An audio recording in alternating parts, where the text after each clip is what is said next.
Você já ouviu aquela história de um gigantesco meteorito que colidiu com a Terra uns 60 milhões de anos atrás e dizimou todos os dinossauros?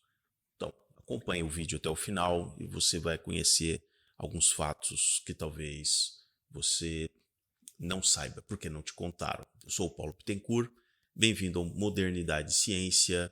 Então, vamos ao vídeo.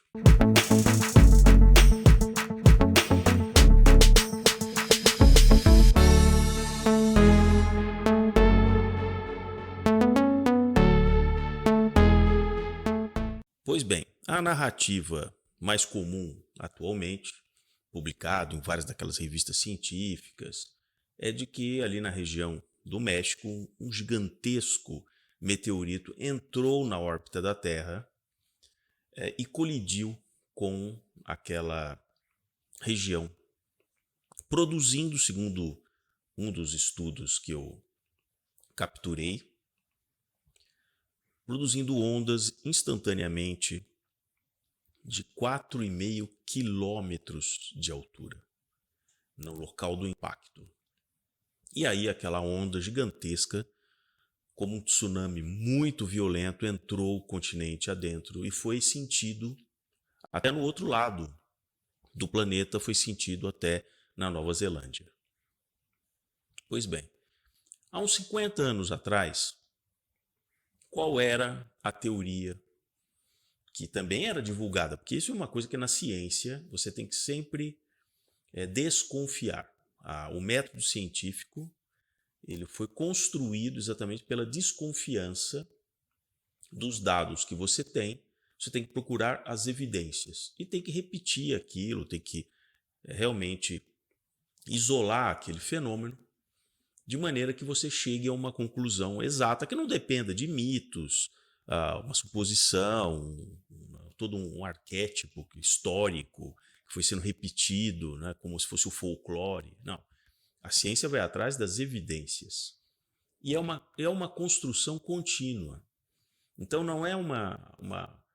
Em poucas situações você tem aquilo que se chama uma lei.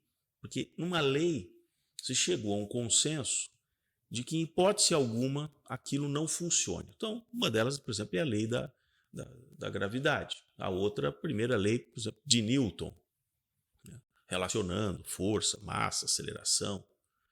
Né? Mas a grande maioria daquilo que é construído na ciência são teorias. Se tem uma hipótese, tem uma tese, se tem uma tese, você vai tentar confirmar aquela hipótese através de evidências. E muitas vezes, com os instrumentos que você tem, com o conhecimento que você tem, você chega a certas conclusões que são boas para aquele momento. Então, como eu já fiz vídeos aqui no canal, vamos falar, por exemplo, sobre o modelo ptolomaico de movimento dos planetas. Era o melhor que o Ptolomeu tinha e ele conseguia prever com bastante precisão eclipses, as mudanças das estações, o aparecimento de um planeta no horário ali, né, aproximado. E isso durou muitos séculos, até que o Copérnico veio com uma nova teoria da posição relativa em Terra e Sol. Em vez da Terra estar fixa e o mundo girando, o Sol, mesmo o Copérnico, ele também não tinha todo o conhecimento, ele achou que o Sol era fixo e a Terra girava em torno dele, e se montou o modelo coperniano, que é mais eficiente do que o Ptolomeu. Então o Ptolomeu ele não está errado, ele estava certo dentro dos parâmetros daquilo que ele conseguia raciocinar. Da mesma maneira que Copérnico não está errado. Hoje se tem várias outras medidas de afastamento de galáxias, enfim.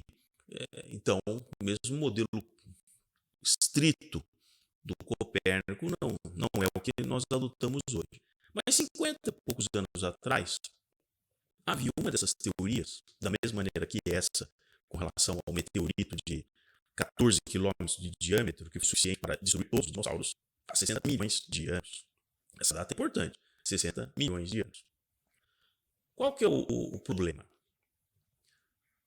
Também se imaginava, 50 e poucos anos atrás, que toda a água do planeta tinha vindo através de colisões sucessivas de cometas com a Terra.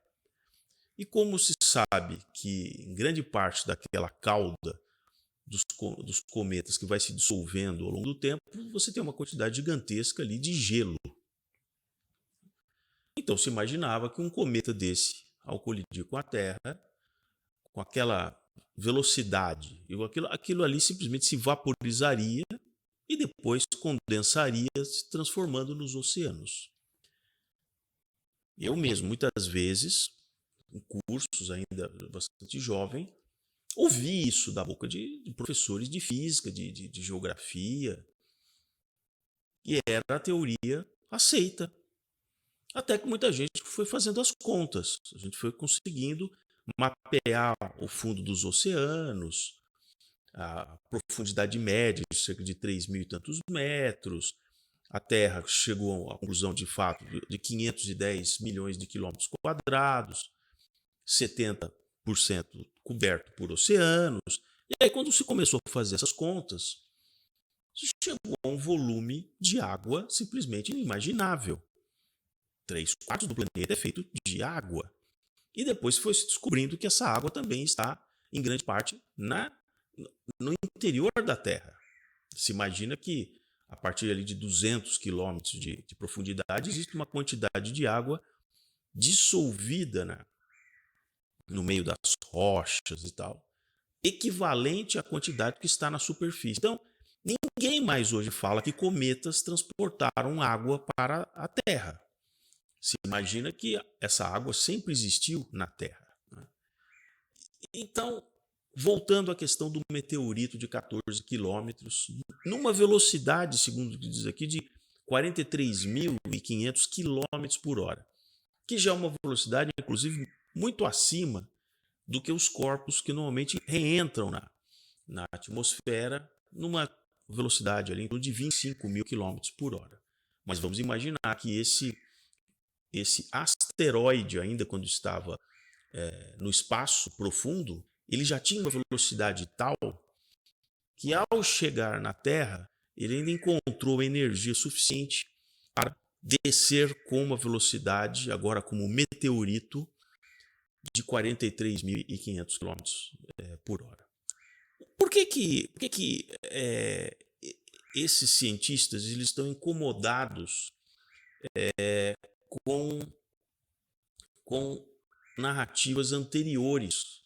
E por que eles estão agora tendo que dizer que não, a onda gerada de 4,5 km? Porque nas últimas décadas se encontrou em várias montanhas muito elevadas, né, seja no Himalaia, seja em locais muito altos, crustáceos, fósseis marinhos que foram rapidamente fossilizados. Se não fosse rapidamente, eles teriam se dissolvido em altitudes que hoje é inimaginável pensar que o oceano esteve naquele nível. Então, qual é a procura que eles passaram a fazer? Não, alguma coisa levou esses crustáceos, esses peixes, esses seres marinhos para uma altitude muito alta. Então, essa teoria do meteorito gerando uma onda de 4,5 km, e aí eu sempre lhes digo, não, usando modelos matemáticos, é claro, eles já partiram do pressuposto de que isso de fato ocorreu. Então, provavelmente, para chegar no diâmetro de 14 quilômetros, eles também fizeram a conta inversa, ou seja, dado que o que eu preciso de massa, eu preciso de algo de um tamanho de 14 quilômetros, eu também preciso de velocidade. Por quê? Porque a quantidade de movimento é medida por massa vezes velocidade, como eu já tratei aqui em alguns vídeos. Então, se você já está com a ideia na cabeça, você acaba procurando uma solução que seja factível para que aquilo aconteça. Então, se de fato você conseguisse provar que houve uma colisão a 43.000 km por hora de uma massa de 14 km de diâmetro, talvez você gerasse realmente essa onda, você conseguiria que o computador respondesse para você e a onda atingiu ali, no primeiro momento, 4,5 km. Por que começa a surgir essas teorias e a parte que não te contaram? Porque em 1980, um cientista ele propôs uma outra teoria exatamente para o desaparecimento de vários seres dinossáuricos. Porque é verdade que se encontram em vários sítios arqueológicos dezenas de animais fossilizados correndo. E se sabe que eles estão correndo pela forma das pegadas e da maneira que eles foram fossilizados. Então eles estavam fugindo de uma catástrofe muito, muito séria, que provavelmente era uma inundação muito grande. Então em 1980 surge a teoria das hidroplacas, que não é uma coisa que é comentada, porque incomoda muita gente. No caso da teoria das hidroplacas, como se sabe que existe toda uma falha ali que é bastante detectável no meio do que seria o Oceano Atlântico, dividindo a Europa, a África da América, você vê nitidamente nas profundezas do oceano uma fissura gigantesca onde tem essa falha. Então, se imagina que isso é um resquício, é uma cicatriz da chamada deriva dos continentes que se afastaram. Só que quem passou a adotar a teoria das hidroplacas como mais plausível fez o cálculo de qual é a energia e a força necessária para empurrar o bloco continental todo das Américas se distanciando da África. Isso chegou com essa energia. Ela é tamanha que mesmo o mais resistente granito ele iria se dissolver, ele não se manteria íntegro, como a gente tem granito nas Américas. Então, a teoria das hidroplacas, ela introduziu um conceito um tanto quanto diferente. Falou assim, olha, dado que nós já percebemos que existe uma quantidade enorme de água no subterrâneo, isso é verdade, e nós não perfuramos mais do que 20 e poucos quilômetros de profundidade, mas a crosta ela é muito mais espessa do que isso. A gente não conseguiu penetrar, por exemplo, 200 quilômetros de perfuração dentro da Terra. Mas já se detectou por ondas sísmicas e tal, de que existe um material aquoso numa profundidade muito grande. Estou simplificando aqui, mas basicamente é isso. Então, quem propôs a teoria das hidroplacas chegou à seguinte conclusão.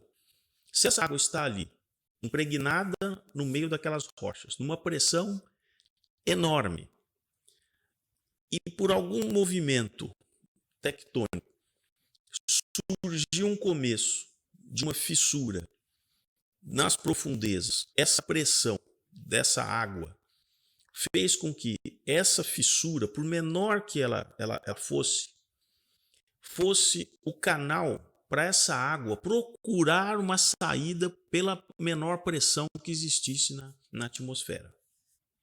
Que inclusive, pelos cálculos e tal, não é exatamente a pressão atmosférica que nós temos na Terra. Como nós estamos falando muitos anos, milênios atrás, pode até ser que a pressão, a temperatura na crosta da Terra, aqui na superfície, fosse até maior do que nós estamos acostumados.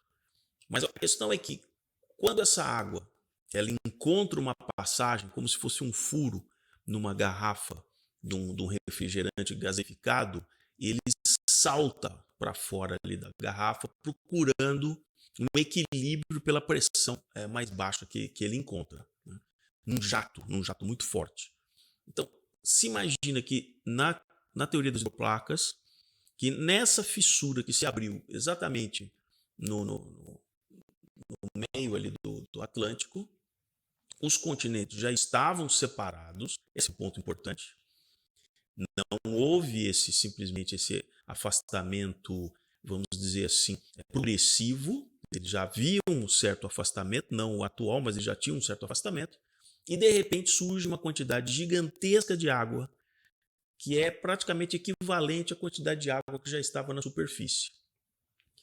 E essa água sobe na atmosfera até que se congele, volte ali com chuva, como gelo, água gelada, inundando vastas regiões em questões de horas. E isso, por que isso incomoda? Porque isso remete a história do dilúvio.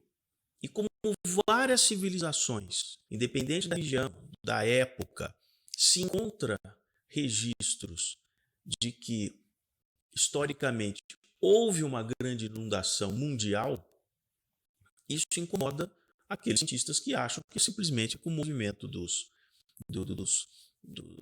continentes que se explica as fissuras e também que o desaparecimento de seres que habitavam naquele momento veio a partir de um meteorito. Quebra essa teoria que já está ficando assim um pouco difícil de ser sustentada. Então surge um estudo que diz, não, mas se o meteorito tiver 14 quilômetros de diâmetro e ele realmente colidiu ali na região do Golfo do México, então poderia chegar a produzir ondas de 4 quilômetros de altura.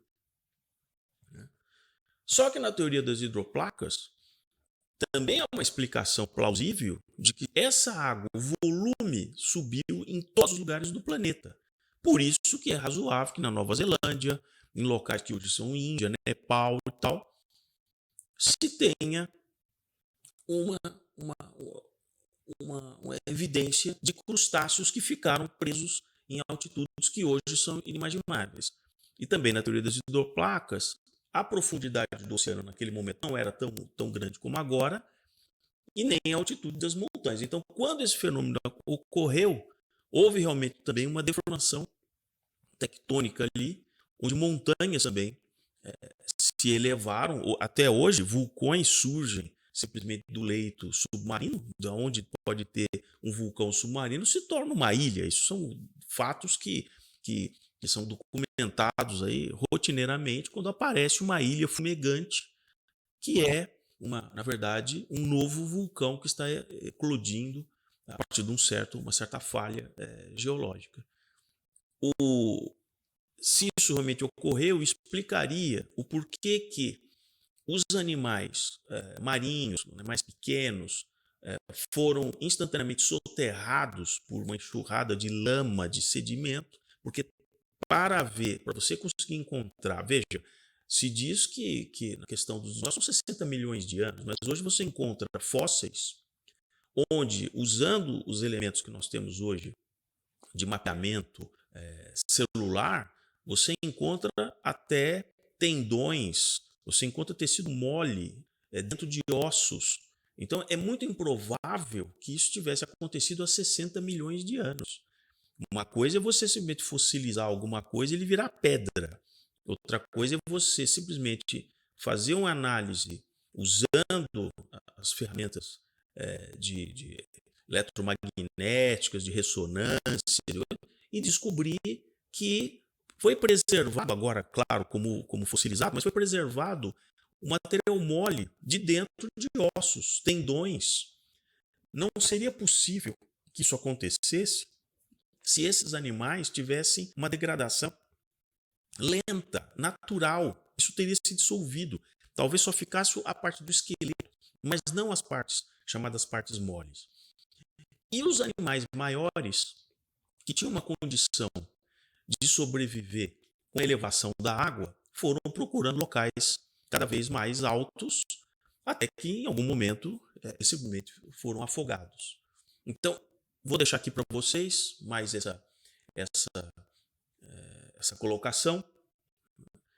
Peço que, se você gostou, se inscreva aqui no canal, dê aqui o seu joinha para apoiar o canal, e vou trazer outras coisas curiosas com relação à teoria das hidroplacas.